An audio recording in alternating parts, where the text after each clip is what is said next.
ଓଡ଼ିଶା, ଉଡ୍ର, ଉତ୍କଳ, କୁଶଳ, କଳିଙ୍ଗ। ଓଡ଼ିଶାର ଅର୍କକ୍ଷେତ୍ର କୋଣାର୍କ। ଓଡ଼ିଶାର ଶଙ୍ଖକ୍ଷେତ୍ର ପୁରୀ।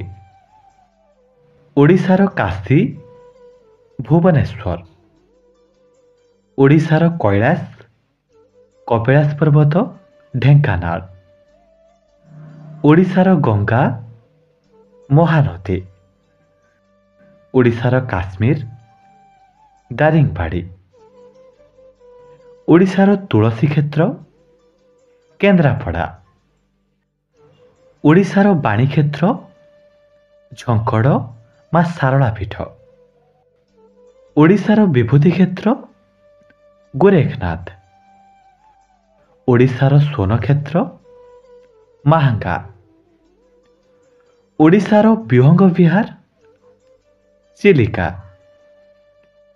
ଓଡ଼ିଶାର ଗଦାକ୍ଷେତ୍ର ଯାଜପୁର। ଓଡ଼ିଶାର ସ୍ୱର୍ଣ୍ଣ ତ୍ରିଭୁଜ ପୁରୀ, କୋଣାର୍କ ଓ ଭୁବନେଶ୍ୱର। ଓଡ଼ିଶାର ସ୍ୱର୍ଗଗଙ୍ଗା ବରୁଣେଇ, ଖୋର୍ଦ୍ଧା। ଓଡ଼ିଶାର ତନ୍ତ୍ରପୀଠ ନାରାୟଣୀ। ଓଡ଼ିଶାର ସ୍ତନପୀଠ ତାରାତାରିଣୀ। ଓଡ଼ିଶାର ମତ୍ସ୍ୟତୀର୍ଥ ଡୁଡୁମା, କୋରାପୁଟ। ଓଡ଼ିଶାର ଇସ୍ପାତ ନଗରୀ ରାଉରକେଲା। ଓଡ଼ିଶାର ବାଣୀବିହାର ଉତ୍କଳ ବିଶ୍ୱବିଦ୍ୟାଳୟ। ଓଡ଼ିଶାର ଜ୍ୟୋତିବିହାର ସମ୍ବଲପୁର ବିଶ୍ୱବିଦ୍ୟାଳୟ। ଓଡ଼ିଶାର ଭଞ୍ଜବିହାର ବ୍ରହ୍ମପୁର ବିଶ୍ୱବିଦ୍ୟାଳୟ। ଓଡ଼ିଶାର ହୀରକ ତ୍ରିଭୁଜ ଲଳିତଗିରି, ରତ୍ନଗିରି ଓ ଉଦୟଗିରି। ଓଡ଼ିଶାର ଶାବରକ୍ଷେତ୍ର କୋରାପୁଟ।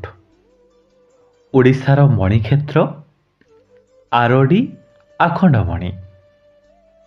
ଓଡ଼ିଶାର ବ୍ୟାସକ୍ଷେତ୍ର ରାଉରକେଲା। ଓଡ଼ିଶାର ଧଳାପାଗୁଡ଼ା ଶ୍ରୀ ଜଗନ୍ନାଥ ମନ୍ଦିର।